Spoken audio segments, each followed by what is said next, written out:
everyone, and welcome back to Mortgages Let's Get Real with myself, Kim Negron. Today, I am super excited and very honored to introduce my next guest. He is a comedian for sure. He is a sweet, sweet man and a local celebrity. So I'd like to welcome Tim Kavanagh to the program. Welcome, Tim. Thanks so much, Kim. What a great intro. I'm going to use that everywhere. There you go. You should Yeah. use that everywhere. And Absolutely. we have it recorded, so I'm gonna take that from here forward and use it You should everywhere. 100%. You go with it. I love it. Whatever I can do to help promote. That's a big help right there. How are Yeah. you? I'm good. I'm good. I'm going to just tell the folks a little bit about you first, if you don't mind, and Sure. then we'll get into all the nitty-gritty. Okay? Uh-oh. So get ready to Okay. hear about your life. Okay. Okay. Fantastic. A little bit about Tim. So Tim was diagnosed in 2016 with rectal cancer, stage 2. But since then has used humor and comedy to navigate through the world and use it in a way to help others, which has been an amazing, amazing journey, I must say. He makes light of it, but in a way that helps people. He actually launched a one-man stand-up act titled The Shit Show, how one man flushed cancer while life was circling the drain. He has raised thousands of dollars with helping local cancer charities, and with humor helped patients, their families, caregivers cope with the pain and suffering, and the indignities that come with the disease.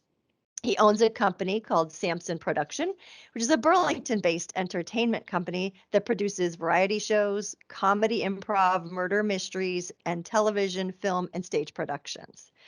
He also owns Game Shows Vermont, which offers high energy entertainment with team building game shows to businesses and organizations. And for the Simpson lovers out there, you may recognize Tim for writing, directing, and starring in the short video that won Springfield, Vermont first place in 20th Century Fox's The Simpsons Movie Hometown Movie Challenge in 2007. So that's just a snippet of Tim's whole life. But thank you for coming on again, Tim. Well, it's absolutely my pleasure. Thanks so much for having me here. Yeah, Yeah. and it's kind of exhausting listening to that list, I isn't know. it? I was exhausted thinking, how am I going to fit this all in a 20-minute Yeah. episode? And But we didn't even talk about my full-time job, which is working right, at Rosemont College. So exactly. Oh, by the way, he does have a full-time job. So true. Okay, I have oh, to ask you first because it's making me crazy. What is this background you have? well, it's St. Patrick's Day, and Kavanagh is Irish, and I have this leprechaun every year that kind of like follows me around leading up to St. Patrick's Day, and you might recognize Oh my leprechaun. God. Yeah, I don't know. That is Looks a little familiar, hysterical. right? Oh my God, that's great. I love it. I'm all ready for tomorrow for my green beer. What do you do? Is that what you do? You just sit around like Uh, signing mortgages and drink green yeah, beer all day? sure. Why not? Hey, you want a mortgage? Bring me a green beer. That's all you need. Piece of cake. Love it. What's today's interest rate for a 30-year fixed? Yeah, I'm not supposed to talk about that, but I can tell you a range. I'll tell you Okay. what just happened. I can tell you what just happened. The Fed just met and they raised the Fed funds rate 0.25%. They're gonna keep doing that this year. So rates have gone up and up and up and up over Yeah, the yeah. last, couple months. We all know that. They're gonna keep going up. But the good news is what goes up must come down. So Right. they will come down. Hang in there. Another Right. maybe year, we'll see them probably come down. But we're in the fours. We're in the 4.5, between, uh, just to be safe for compliance. They're in the fours probably. Yeah. And like you said, like it's going to come back down, and traditionally, like it takes about a year, right? It's a cycle thing, right? I heard that yes, they're going up, but expect them to come back down right around the same time next year, which is when they were just starting to creep up, I guess. That is that is the news that we have heard. That is what we are banking on, not to be punny, but we're banking that they will come down. But you know what? Anything can happen. And I always tell people that any sort of event that happens economically or sadly terrorist attacks, anything like that Yeah. will really rock our world. And it changes the whole ballgame. COVID, perfect example. Right. Nobody knew COVID was coming. And who knew that COVID would come and everyone would want to buy a house? I know. I know. Just crazy. I am a Zillow whore. I don't know. Can I? Well, you said shit show, so I can say Yeah, whore. you can absolutely say that. So I love Zillow. And so like I'm always on there and looking at like our market and different markets and stuff like that. And that's the thing, like there is no inventory out there. No. It's so crazy. And what is out there, like, what I paid for my house 4 or 5 years ago, what Candy and I paid for, like that buys you like a 2-bedroom condo now. I'm like, how is that possible? Like, it's really been crazy. We see lots of crazy numbers out there right now. People bidding way, way over and still not getting their offers accepted. So, I think that'll change a little bit with the spring market coming around. Well, as you know, we're here in Burlington and it's a gorgeous day today and tomorrow's going to be even more nice. So I think that gets people excited to maybe want to move. So hopefully it'll break that cycle a little bit. And that's traditionally the market anyways, right? Spring is when everyone's like, all right, let's try and sell the place. And absolutely, people get itchy to move, and it's spring and it's lovely, so that's what happens. You must find her. Oh, sorry. Yeah, this is your interview. You go. Yeah, that's okay. You're so cute. I love you. You're such a great guy. So I want to know I want to know a lot of things, but one of the things I really want to make sure people know is, how did you get started in comedy? Wow. I just answered this question for someone not that long ago. Like I don't know what it is with podcasts right now. Like you're my third out of 4 podcasts this month that I'm doing, which is really fun. Oh my Like I God, love that's them. so Yeah. cute. And That's great. Well, you're good at it. and someone asked me that and I had to think about it, and it's just like I've always enjoyed life, right? Like I like being bigger than life, and I'm a little bit of an extrovert. You probably may know that about me. Little bit. I noticed a little bit. So like growing up, like I like found that out at an early age, and it was actually in 3rd grade when I found out that I could make my classmates and sometimes my teacher laugh. And I thought, this is so fascinating to me. Like just by like acting out and doing things, I can make people laugh. So then I'm like, all right, this is now my focus. Like I'm just going to make people laugh. And my 3rd grade teacher, Mrs. Ledoux, who was married to the principal, Mr. Ledoux, who I spent a lot of time in his office because of this. She did not appreciate it as much, and she thought that the best way to like stop my outbursts and everything is, instead of not placing me in front of the class, she put me up front of the class, right beside her desk.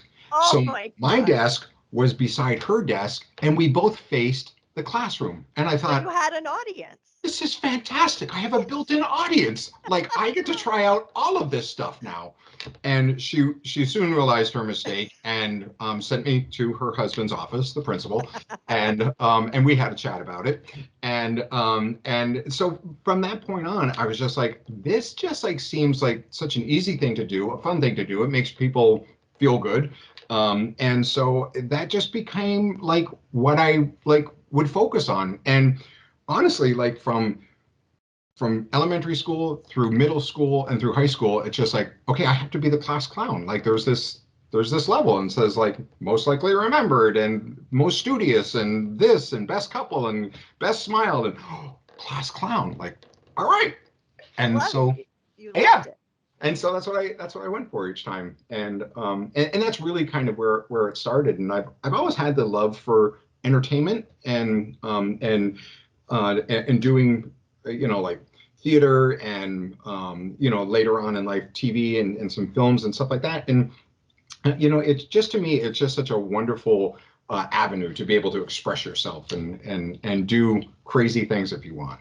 Oh, I agree with you. It is, and you make people happy. I mean, you just do. Speak a little bit about how you came to decide to use humor for your um, cancer Sure. diagnosis. Yeah. Thanks. First of all, cancer's not funny, right? But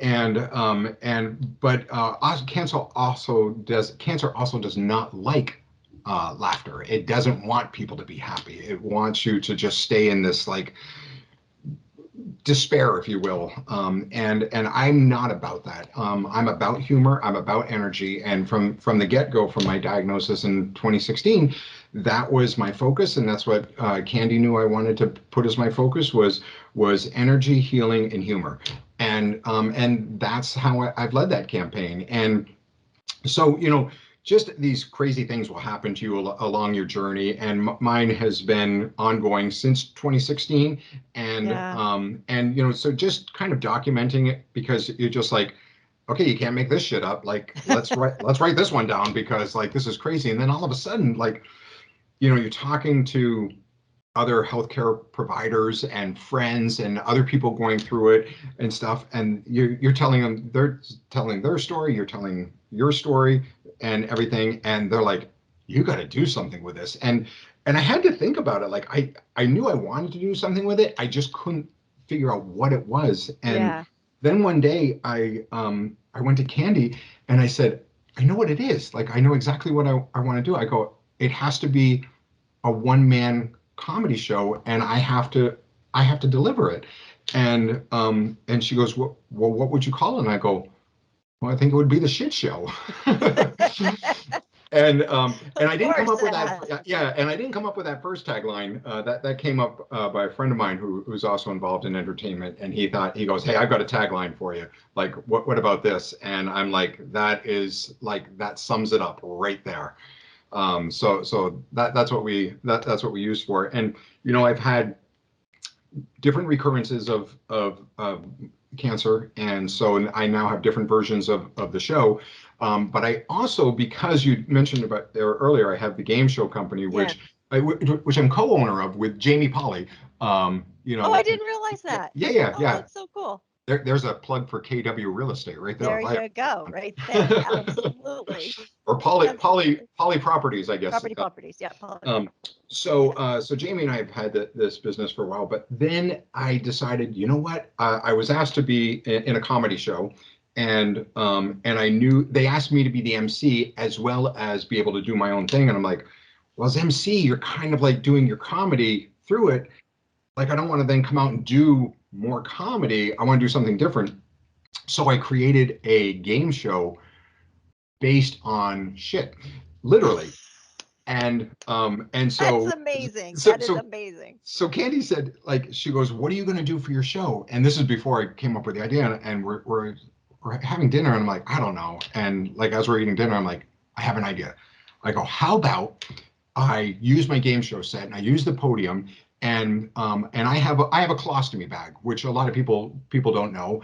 But my colostomy, her name is Nellie, because if she makes a noise, we're going to say, whoa, Nellie. Whoa.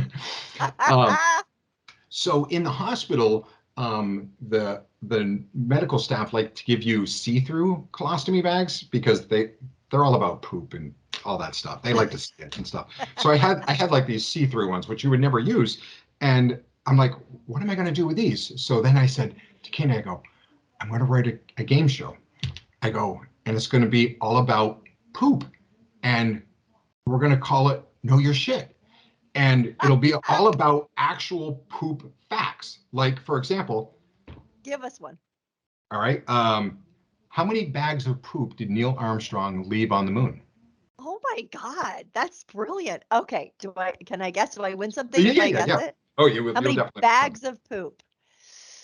Wow, I'm gonna say 4.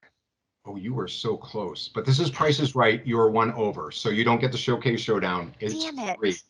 Three. Oh man, Yeah, that is such a yeah. funny Yeah. fact. I'm so So gonna so use that what at I the do party. is I take two contestants, I bring them up, and I have the clear colostomy bags, which I cut a hole in the top of, and I ask them the poop related questions. And then I bought these little 2-inch plush poop emojis. And if they get the answer wrong, I put a poop in their bag. And if they get so many wrong, their bag fills up. It means they're full of shit and they're out of the game. Oh my God, that is brilliant. I freaking love that. That is so good. So good. When was it? What was the last time you did that? Right before COVID. Yeah. Yeah, Yeah. right. Do you have any upcoming? Do you know, or is it still I COVID haven't booked. situation? Well, I do have one that's coming up in Washington, D.C. It's for a foundation that I do a lot of different work for. They're called the Prevent Cancer Foundation. Actually, I just posted a picture this morning and tagged them in it. So I'm going to be doing an event. I just did an interview with them last month for an event and helped raise thousands of dollars for them. Just during my interview, because it's important, right? Like a lot of people, what I'm going through is like this private thing, what most people think, and it's just like, but you know what? It's a natural thing. Like, have you ever seen the kids' book? Everyone poops. We all poop. Yeah. So like it's just and so like I just try and make light of it, and I just really enjoy being able to talk to people about it. But with Prevent Cancer Foundation, they're what they're focused on is the prevention, the preventable things that are there for early detection and how to prevent these things. Because with my type of cancer, when caught early enough, 90% can be cured of it. Whereas if not cured, it by 2030, which is right around the corner, it is positioned to be the leading cause of death in men and women. Is it really? Yeah. Wow. That's heavy. That's a lot. It's a lot. Yeah. I randomly realized when we were doing this today, we had set this up a bit ago, and I didn't think that it's March, and it is colorectal cancer month, right? Awareness month, correct. right? Yeah, colorectal. So I'm so happy this is airing in March. Yeah, I am too. I thought you would plan it. Let's go with the fact that you planned it that way. Okay, just kidding, everybody. I planned the whole thing. No, but it's great. I was super excited when I realized that, and I'm like, this is perfect. We're gonna put, when this airs, we'll put, any sort of links and such to help people out for sure. Wonderful. Yeah, I've been worked with the governor in years past to make sure that Vermont is recognizes March as Colorectal Awareness Month. And when I talk to people all the time, I'm 55 now, and when people are having their birthday and they're like, oh, 50, I can't believe I'm half a century. I'm like, oh, great, and you just won yourself a colonoscopy appointment. So make sure you do that, because that's one of those preventable things. And people are like, oh my God, I don't want to do this. I don't want to do this. And I get it. I didn't want to do it, but I did, and I did it right after my 50th birthday, and look what happened. So, it's one of those things where you just want to make sure you do it. I mean, the worst part of the colonoscopy is the day before, the drinking, the prep. The drinking. Yeah, totally agree. And you know what? I always tell people, as maybe it's a woman thing, but I'm like, I don't mind colonoscopies. I lose 6 pounds. It's great. Yeah. You feel great after, because everything is cleaned your tract. It is it's a cleansing right then and there. And then, the prep is the worst part, but then you get in there and the staff is always wonderful, and they give you a little something to take the edge off. And by the time, great drugs. Yeah. I like those drugs. By the time you're on the table and they're ready to go in, you're like, send a camera crew up. I don't give a shit. You feel good. It's so true. It's absolutely true. I love it so much. Well, I'm super excited that this is going to air in March. I'm really happy about that. But if you could give advice, one piece of advice to anyone about that, what would it be? I mean, I know you said colon cancer, but is there any other things you can think of? I mean, not colon cancer, colonoscopy, but is there any other pieces of advice you'd like to offer? With regards to mine, watch for signs. Watch for signs. unexpected weight loss, blood in your stool, that's not normal, or irregular bowel movements, things like that. These are all things to be thinking about. And again, it's very private. So like you're thinking, oh, I like really don't want to do this. Hopefully it'll go away Yeah. on its own. But that's what your healthcare provider is there for. And being able to reach out, or even if it means you have to go to urgent care or something like that, this is what they do. So Yeah. put your hands into and trust the medical staff that's behind it, because again, when caught early enough, it can be cured for you. So Yeah. that's No, so and important that's for people to remember. and that's probably true with any kind of cancer, I would imagine, but especially with rectal cancer, because you're right. I think a lot of people are embarrassed Yeah. or they don't want to talk about it. So they're like, oh, if I ignore it, it'll go away, which is frankly probably the worst thing they could do. That's the Yeah. absolute worst thing you can do, Yep. because then the problem is then it's always in the back of your head too, and you're thinking, oh my God, and you don't want that stress. Right. Like cancer loves stress, so you need to be able to Does. reduce that and just say, okay, let me just make that appointment, check it off the list, get it done, Yep. and I get to lose 6 pounds in one day. So hey. Exactly. Who doesn't love that? Oh my God. So I'm going to shift back to mortgages a little bit just so I Yeah, can, yeah. get a little bit of mortgage talk in here we did in the beginning. But tell me, and I've never done your mortgage before, so that's totally, not about that. It's just more, what has your experience been throughout different times of the process with mortgages? I know sometimes people have good experiences, sometimes they don't. I mean, this is called Let's Get Real. So let's get Yeah. real. So so Tell me about if like for you the most can. part, my experience has been wonderful, especially when going through a mortgage company such as yourself, right? Because you take, I feel, the heavy lift off of the individual. So right now, I had been refinancing through the bank that I was using, which I also did read, like, never refinance through the bank that you're currently with, because there might be some hidden fees. But this is when they were really nice and low. It was in the high twos, and I thought, okay, well, that's like a huge savings right there. Yeah. But it's a bank that I've been a part of, sending my mortgage to for 5+ years now. So they know me. They know my credit. They know all this stuff. They still wanted everything, like everything. They're like, okay, we need this, and we need taxes, and we need, and I'm just like, oh my God, like, you guys, look at the history. I've been paying you every single month on time. Like, why do you need all this stuff? You shouldn't need all this stuff. And I go, and you're still going to ping my credit? Like, Yeah. come on.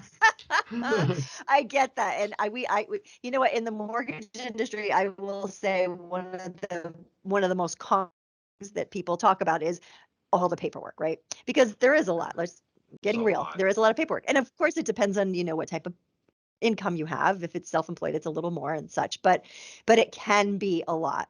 But trust that there is a reason for it. It's not just because we're nosy. That's what I tell people. I'm like, I'm not asking for it because I feel like it, but I do understand. And believe me, when I did my own mortgage, which I can't do my own, but when I had my own mortgage done, I was like, oh my God, I get why people can be frustrated sometimes.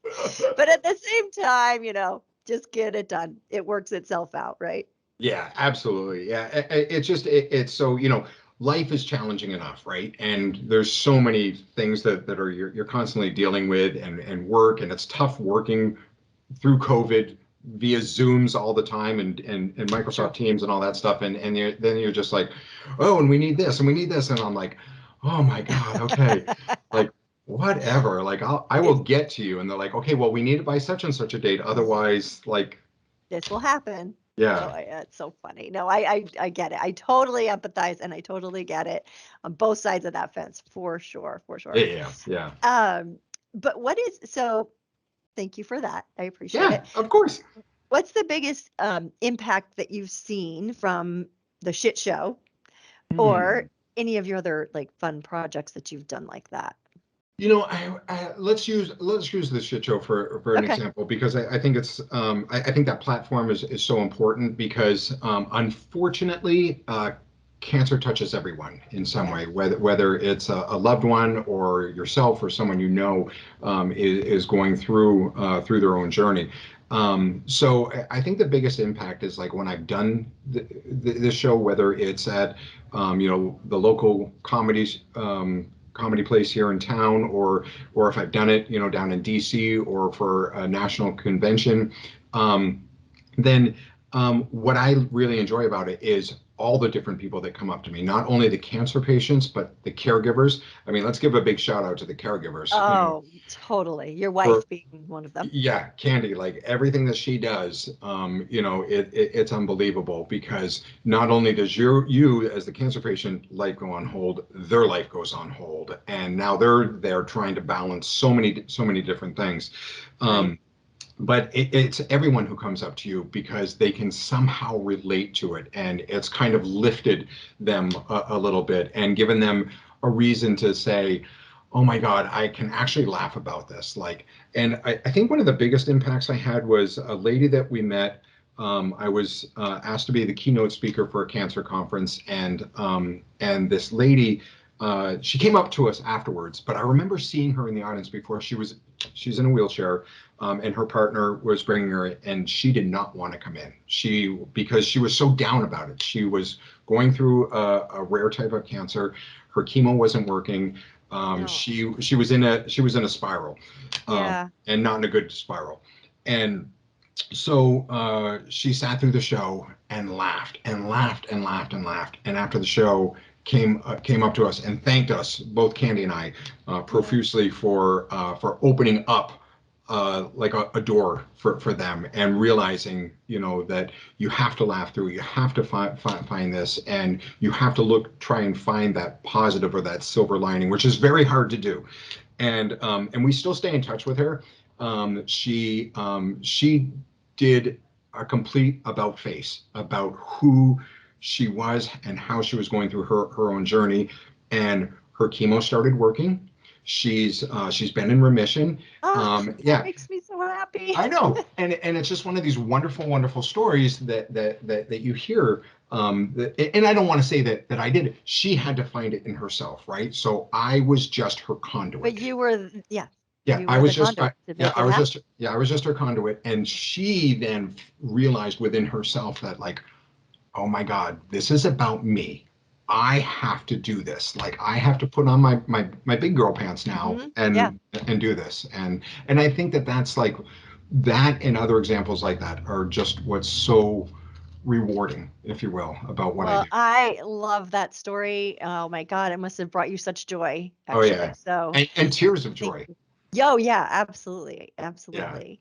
yeah. Well, Tim, we're running out of time because I can only do this for 20 minutes. I have to keep it that way. So Well, people, I have a surprise for you. okay, go. Do we have time for us? How much time do we Sure. have? We have a couple minutes. Go for it. Can you allow me to share a screen? Please do. Okay. So we talked about me being in entertainment, and I thought, and I'm going to undo this because I want to make sure. Can you still hear me? Yep. Okay. Because I want you to be able to hear this. So I thought maybe it'd be fun for you to be in a performance with me. Would you like that? Woohoo! I would love that.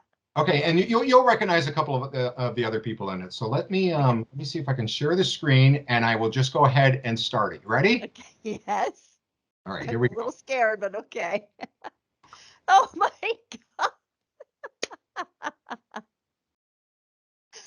That is so funny. You are the funniest, man. I swear. Oh my God. Look at Jose. He looks hysterical. Oh my God. That is priceless. Look at us doing the Irish jig. Damn. Just in honor of St. Patrick's. What's that? Oh my God. That's so funny.